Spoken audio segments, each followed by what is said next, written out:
Namaskar, sir. Nice meeting you. I had very insights. I never thought Panchayat was so deep. I've never interacted with anybody, and I'm so glad that I met you. My name is Buliseti Satyanarayana from Andhra Pradesh. I work for Jal Biradri as a national convener, and also work with PV Rajgopal ji for land reforms. The LRR Act 2013. And I also work with Mr. Pawan Kalyan as General Secretary for a political party. He is the Deputy CM and Panchayat Raj Minister also. Yes. So just I would like to introduce my people in Telugu. Yes. Little bit, then Yes. I'll come to you. Namaste.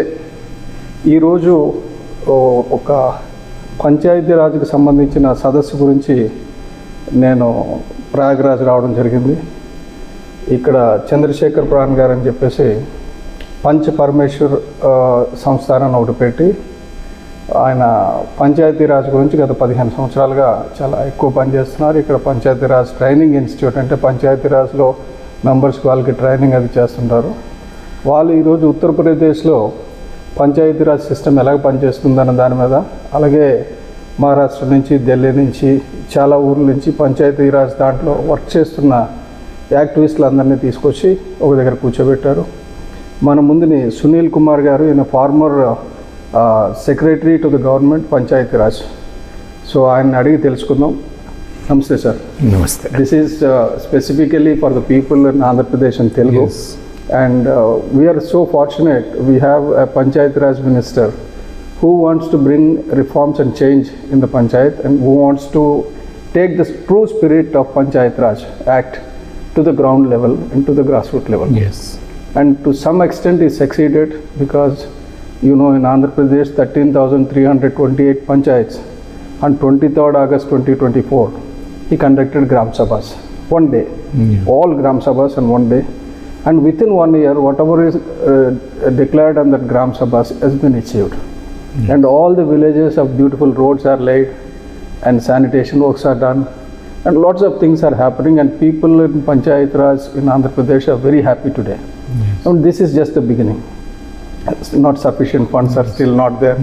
And the devolution of powers, actually whatever, still we are depending on some funds coming from Panchayat Raj. Yes. So I have actually 2-3 questions. First, let me start how to get more money into Panchayati Raj. More money means the due money, whatever is due to Panchayati Raj. How can we assess it and how to get it from the center? There are two ways of going about it, to my mind, because the Ministry of Panchayati Raj in Government of India, they had started this program for localization of sustainable development goals. Okay. And as a part of that program, they have also come up with this Panchayat Advancement Index. Earlier it was planned as Panchayat Development Index, but now they are calling it Panchayat Advancement Index. Okay. So what it does is that from different government departments, which obviously are there at the state level and which have functionaries at the government village level, who are collecting data. They collect data on indicators related to these 9 localization LSDGs, which is all the 17 SDGs. They have been sort of clubbed together and brought under these 9 heads. This for villages, Panchayats. For panchayats. Yeah. So that the people can identify with them. Say if it is a clean and green village, so then it immediately sort of rings a bell in the minds of the villagers. Say to make the panchayat healthy panchayat, or a poverty free panchayat, or a panchayat with self-sufficient infrastructure. So all these ring a bell. 9 different ways. 9 different ways, including women self-sufficient, child-friendly panchayats, women-friendly panchayats. These are also included in this. Social justice is also included. Okay. Socially just and socially secure panchayats. Very good. Okay. So under these broad 9 categories, indicators have been identified. Panchayats have collected the data, and for the first year, with March 23 as the base year, the data has been compiled, collected, and based on that, the Panchayat awards have also been. We got a lot of awards. Andhra Pradesh got lots of you awards. got lots of awards. So the important thing, award is one part of the story, but the more important thing is that people in the Gram Sabha, they should be able to judge their performance on these indicators. And if they decide, ki, look, this is our goal, this is our target, then from those indicators they'll get an inkling as to where they are lagging behind, what needs to be done. Okay. And if they identify that, and that gets communicated to the state departments and state government, and then all the resources which are available, that the departments can make available to that panchayat. Okay. Okay, ki, look, this is what you have decided in your Gram Sabha. You want to make your panchayat sort of clean and green panchayat in the next, say, 2 years or 3 years. Under these different schemes of government, both state as well as will be providing you these funds. Okay. So then what happens, that the departments stop looking at each panchayat in a very wide way, ki all 13,000 panchayats, you take it or leave it. It becomes more focused. In a district there could be, or in a block there could be, ki 5 panchayats which want to work on clean and green panchayats. There the forest department will step in, there the water and sanitation departments will step in. So all the actions, they will begin to converge. So that is one way in which whatever resources they are having, whether from the devolution of funds or from different schemes, that can be prioritized. Okay. Sir, one important thing, actually one of my friends was the Panchayat Raj Union Minister, Mr. Krishna Chandradev, very close friend of mine, Yes. and also a sort of a well-wisher. And he used to worry all the time, why our Telugu state, that time it was a combined state. Yes. Why this Telugu state of Andhra Pradesh is not looking at the Panchayat funds? See, Gujarat, Kerala and all those things are not under government. This man is under Congress, and they are all not Congress states. They are drawing more funds and using effectively. And Andhra Pradesh could not do it because they have not applied for it. They have not even, the chief ministers were not looking at that. That was the case, old case. What I would like to ask is, now the present minister of state, Andhra Pradesh state minister is very keen to develop the Panchayat Raj system. And he made it corrupt free, he has made the seamless integration and all those things. So whatever is needed for Panchayat is doing for Goshalas, cleanliness and magic drains. Actually the drains, instead of putting concrete in the bottom, so without putting concrete in the bottom, they're like magic drains, so that groundwater also will get into it. So lots of developments he is doing. So what is your advice, what actually can be done from an outside? Actually, I'm not asking on his behalf, just anybody who wants to do something for the state, in a broad 1 or 2 sentences or 1 or 2 lines. Say apart from the government schemes, because funds from both the state as well as government of India, any ministry, whether it is rural development or Panchayati Raj or any other department or ministry, they are tied to guidelines. And there they have certain norms based on which they will release funds.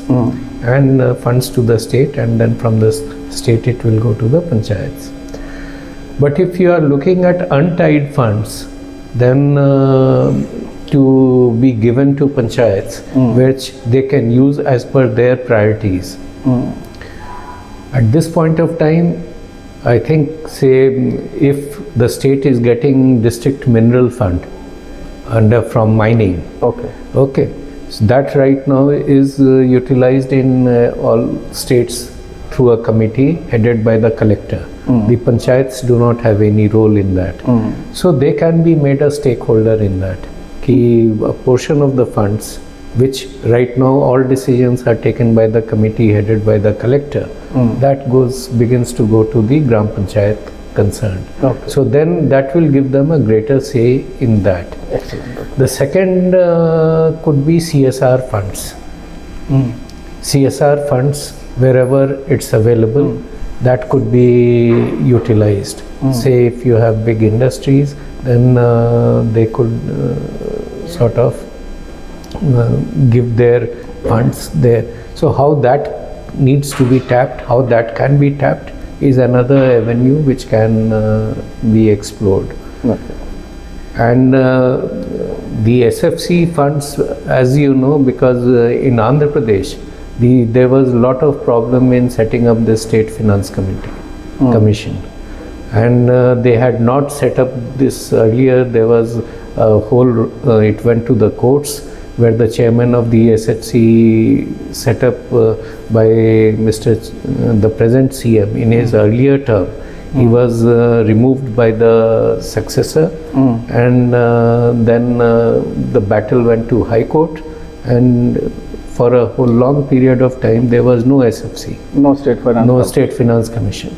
And now, because the 15th Finance Commission had said that by 2024, if you don't have SFC, then you will not get funds. So apparently then only they set up some SFC. How effective it has been, that I'm not aware of. But under the State Finance Commission, that is one area. If they undertake a proper study, then they can earmark more funds to Panchayats, which will be untied funds, not tied to any scheme. Very good. So that is one area which is wholly within the competence of the state government. And there the Chief Minister, the Panchayati Raj Minister, the Finance Minister, they can all get together and take a decision in that. Wonderful. Yes. Thank you. Sir, one more thing. Actually, this is a little bit serious thing. I will tell a specific case. I am from Visakhapatnam. Greater Visakhapatnam Municipal Corporation got several awards, this, that and all. These are all for the academic sake, but if you look at it, our pollution is increasing. Marine pollution is increasing, air pollution is increasing. Under these circumstances, even sanitation is not good. At almost 50%, 40% of the sewage and the chemicals without treatment, they are going into the sea. Under these circumstances, can they expand? Actually, they are now taking 100 villages. They say will provide better infrastructure. According to me, it's like a real estate activity. And our Constitution of India also, yes, Nagarpal, Panchayat, corporations can expand and all those things. There's no. Do you think any chance that, see, the villagers do not want to mature. See that thing, none of the villagers are interested in matching. And the MLAs and the corporation itself is interested in matching because they want to have more land. Visakhapatnam, they want to more land because Visakhapatnam has become premium.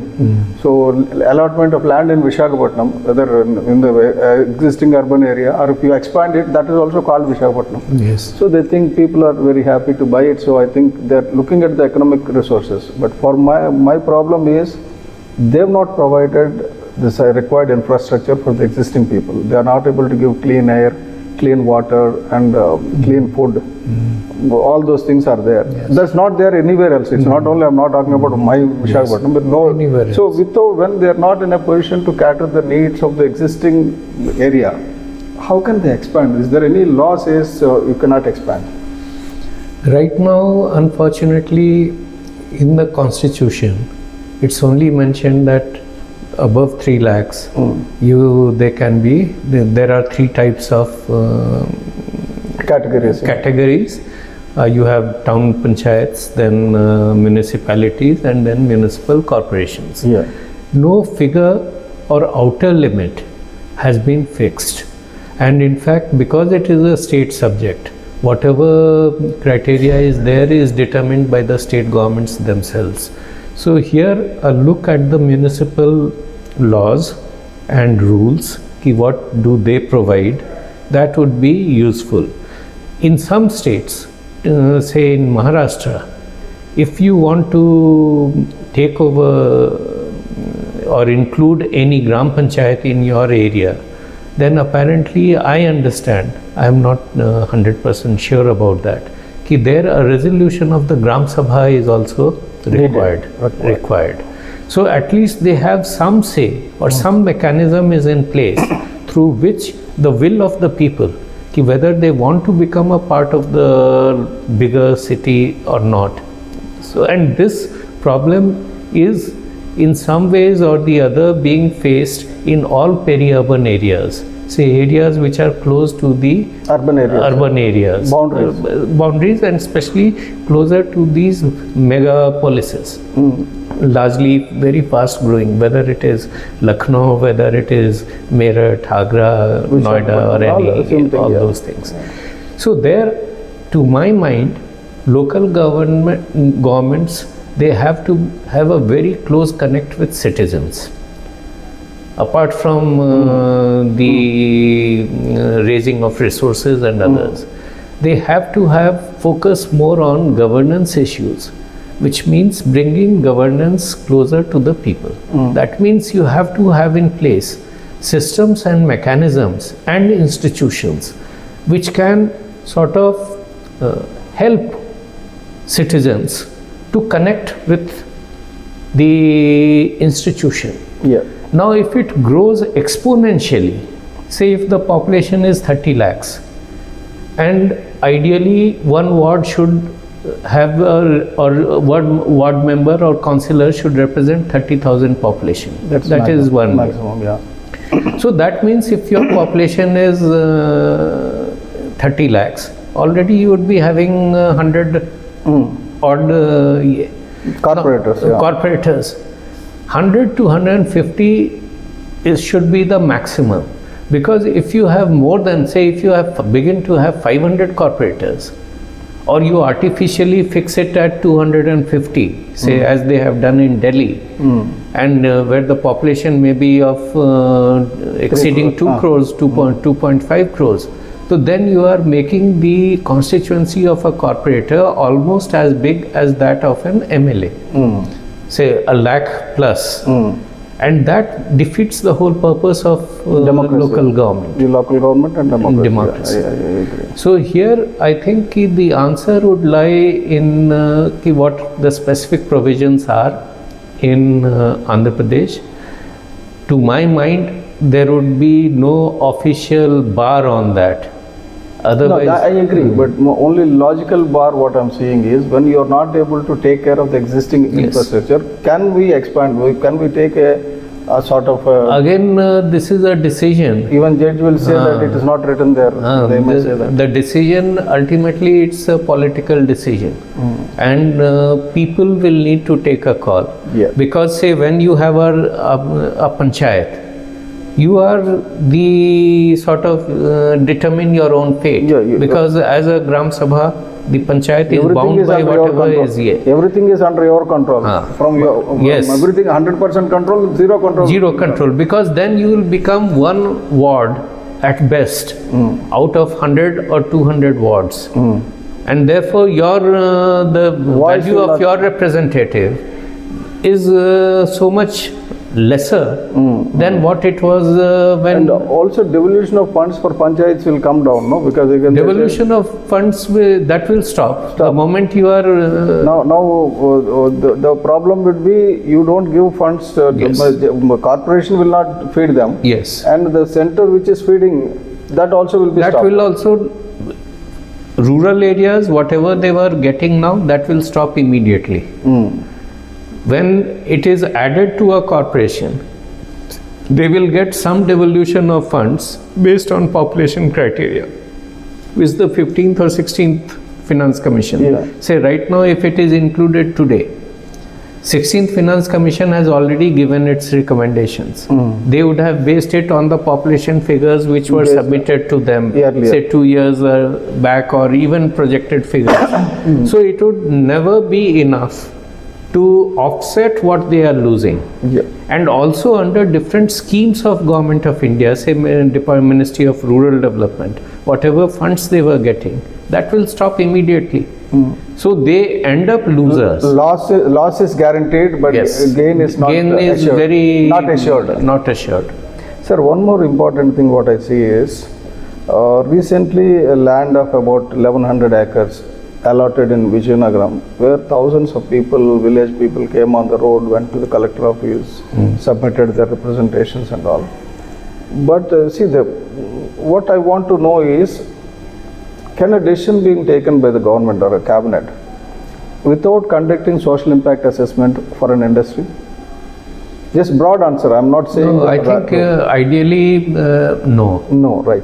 Because any industry, if it is a medium or large industry, then that requires that social impact assessment as well as environmental. That's environmental secondary. First of all, social impact assessment, yes. It's not been, nothing has been done. And suddenly a minister comes out and says this industry is assured there. We are getting a lot of jobs. Actually, there are about 2,000-3,000 people will be displaced from there. And about 700-800 jobs are given. It's of no use, number one. Number two is the 2 reservoirs are built there and brought this area into agriculture area. Government spent a lot of money. And now the agriculture area converted into industries. And also adjacent to a forest area.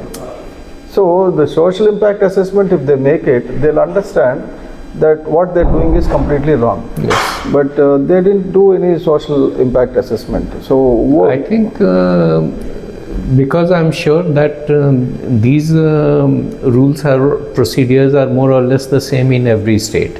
So social impact assessment and environmental assessment, these are 2 integral parts before they decide any major project is taken, or before, even if it is announced, before it is formally approved.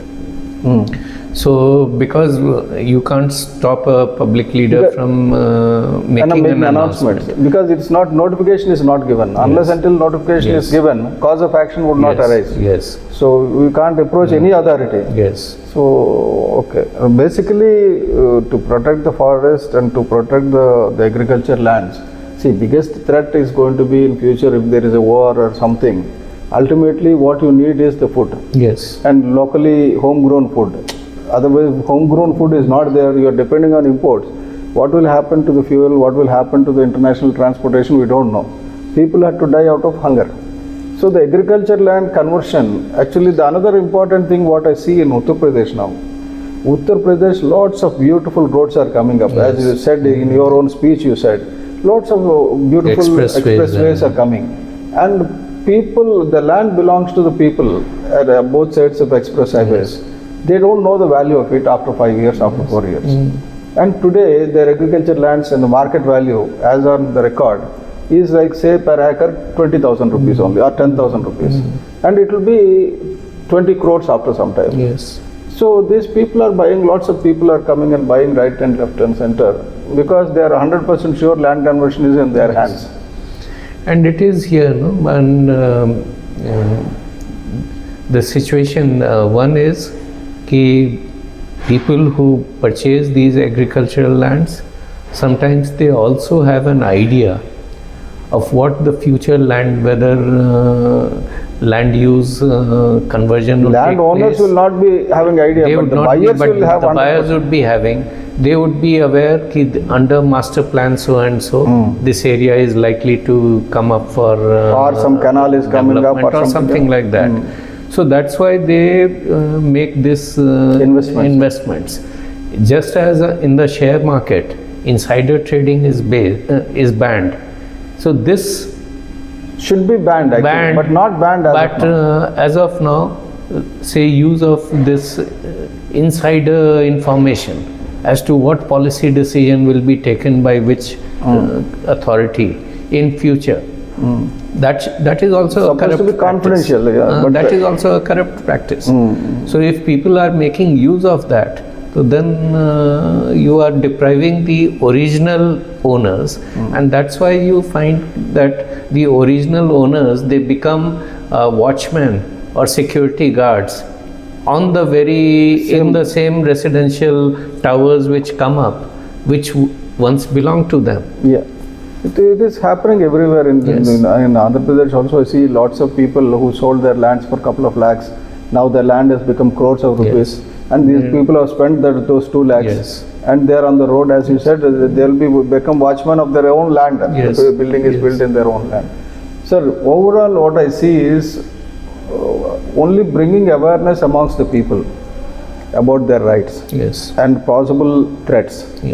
Then only things can be stopped. Otherwise, And where possible, say when you have institutions like Gram Sabha passing unanimous resolutions, sending it across to all elected representatives, all institutions, whether it is the Vidhan Sabha or कि look, this is the resolution which our Gram Sabha has passed unanimously.